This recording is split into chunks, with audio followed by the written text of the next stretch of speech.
안녕하십니까, 이동환 TV입니다.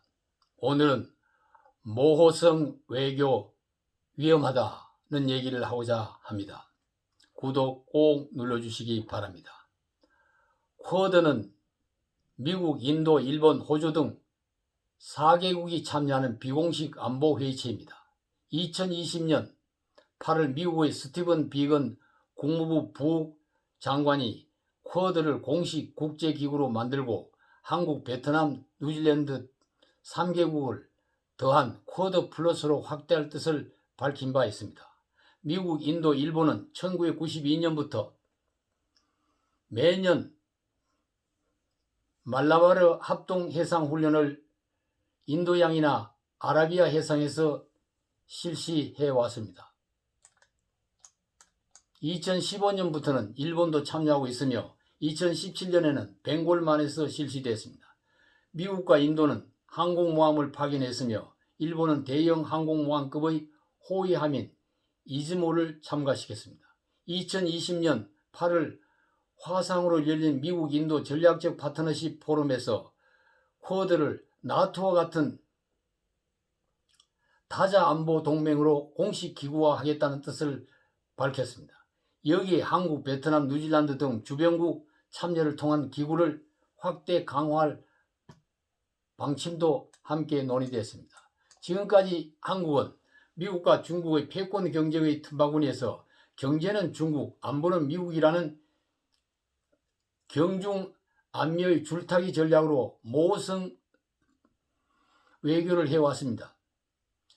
지난 5월 21일 미국의 백악관에서 개최된 한미 정상회담에서도 양국 언론의 초점은 한국이 중국을 견제하기 위한 안보협의체인 쿼드 참여에 대한 양국 대통령의 발언과 공동성명 문구에 관심이 집중됐습니다.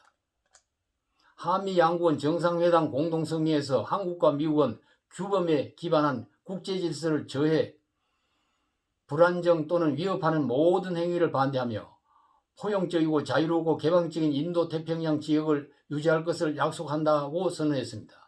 이어서 우리는 남중국해 및 타 지역에서 평화와 안전, 합법적이고 방해받지 않는 상업 및 상공 비행의 자유를 포함한 국제법 존중을 유지하기를 약속했다고 밝혔습니다. 이번 회담에서는 한국의 미사일 사거리 지침이 완전히 없어짐으로 인하여서 준중거리 탄도미사일 등을 개발할 수 있게 되었습니다. 미국은 한국을 통해 중국을 견제할 방법을 찾아낸 것입니다. 한국은 공식적으로 미국의 인도태평양 전략이나 쿼드에 하지는 않으나 우리나라의 신남방 정책과 미국의 인도태평양 전략 사이에 연계협력을 추구하며 공통점이 있으면 조화롭게 추진해 나간다는 입장이었습니다.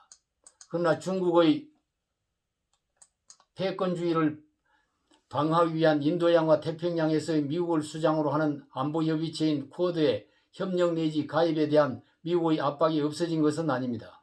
미국이 한미 정상회담을 하면서 노골적인 쿼드 가입 압박을 하여 중국을 자극하려고는 하지 않았지만 공동성명의 문안 이면에서 얼마든지 미국의 의도를 읽을 수 있습니다. 한미 정상이 대만 해협에서 평화와 안정 유지에 대한 얘기를 했다고 중국이 강하게 반발한 것을 보면 한국의 사드 배치에 한한령으로 사드 보복을 단행했던 중국이 한국의 쿼드 가입에 대해서도 신경을 곤두세우고 있는 것은 사실인 것입니다. 미중 패권이 충돌하는 가운데 있는 한국이 진퇴양난에 처해 있습니다. 고래싸움에 새우가 사는 길을 찾아내야 합니다. 줄타기나 모호성, 양다리 외교를 잘못하다가는 양쪽 모두에게 불이익을 당할 수도 있습니다. 정상 외교도 중요하지만 실무 외교의 일선에 뛰는 외교관들의 역할이 더 중요합니다. 국익을 우선하면서 한국의 입장을 이해시키는 설득 커뮤니케이션의 전문가들이 외교 전선에 배치되어야 합니다. 그래야만이 전략적 모성으로 인한 피해를 극복하고 외교를 위한 국익을 챙기는 성과를 올릴 수 있을 것입니다. 감사합니다.